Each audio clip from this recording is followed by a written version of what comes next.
Pemerintah Indonesia telah mencapai cita-citanya untuk beralih dari negara yang berpenghasilan rendah menjadi negara berpenghasilan menengah. Tujuan ini mengarahkan Indonesia menjadi negara yang dapat menghapuskan kemiskinan ekstrim pada tahun 2024 mendatang. Cita-cita dalam mengubah status kualitas ekonomi Indonesia ini menciptakan rangkaian kebijakan yang akan membantu rumah tangga di Indonesia mencapai keamanan ekonomi, sehingga guncangan-guncangan yang terjadi tidak dapat mengurangi hasil-hasil yang telah dicapai dalam upaya pengentasan kemiskinan. Sejalan dengan cita-cita Indonesia untuk mewujudkan status sebagai negara berpenghasilan tinggi. Terdapat 3 langkah utama yang memungkinkan Indonesia untuk secara efektif mewujudkan tujuannya dalam menghapuskan kemiskinan ekstrim pada tahun 2024. Hal ini juga untuk meningkatkan pertumbuhan ekonomi Indonesia yang sangat inklusif. Langkah yang pertama, menciptakan peluang yang lebih baik. Cara yang paling berkelanjutan untuk terbebas dari kemiskinan adalah dengan bekerja. Dengan angka pengangguran sebesar 5,9% pada tahun 2022, maka sebagian besar penduduk Indonesia sebenarnya sudah mempunyai pekerjaan. Akan tetapi, penghasilan mereka masih belum cukup untuk terbebas dari kemiskinan dan belum cukup untuk mencapai kondisi ekonomi yang stabil dan juga mampu mencapai keamanan ekonomi.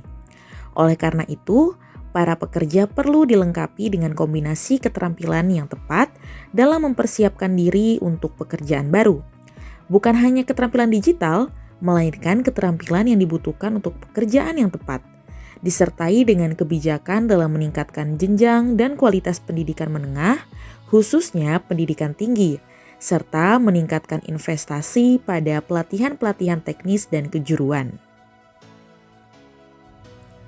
Langkah kedua, melindungi rumah tangga dari kemiskinan. Tanpa adanya akses yang memadai terhadap jaring pengaman sosial, maka masyarakat miskin dan segmen-segmen penduduk yang tidak aman secara ekonomi akan terus memikul bagian terberat dari beban bencana, baik yang berkaitan dengan iklim maupun bencana lainnya. Selain itu, inklusi keuangan dapat diprioritaskan untuk memberikan akses yang lebih baik, misalnya kepada instrumen simpan pinjam. Hal ini dapat memberi rumah tangga instrumen untuk meredam dampak dari guncangan yang terjadi. Langkah ketiga, membiayai investasi yang berpihak kepada penduduk miskin. World Bank's Indonesia Poverty Assessment Pathways Towards Economic Security mengungkapkan peluang-peluang untuk meningkatkan pendanaan investasi yang berpihak kepada rakyat miskin. Misalnya, peninjauan kembali kebijakan subsidi energi dan pertanian dapat membantu meningkatkan pendapatan pemerintah.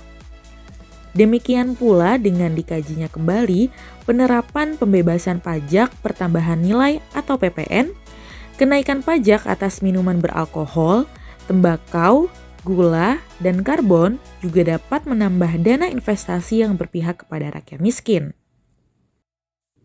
Selain dengan 3 langkah tadi, peningkatan kapasitas pemerintah daerah juga sangat penting, khususnya di bidang pengelolaan belanja daerah yang dapat membantu memperbaiki kualitas pelayanan publik, terutama di sektor pendidikan dan kesehatan. Hal ini khususnya penting dalam konteks daerah terpencil dan tertinggal, yang memiliki kapasitas terendah sehingga menunjukkan pencapaian modal manusia yang sangat rendah. In our launch event today.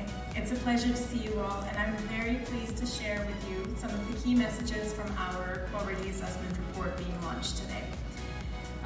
I have to say,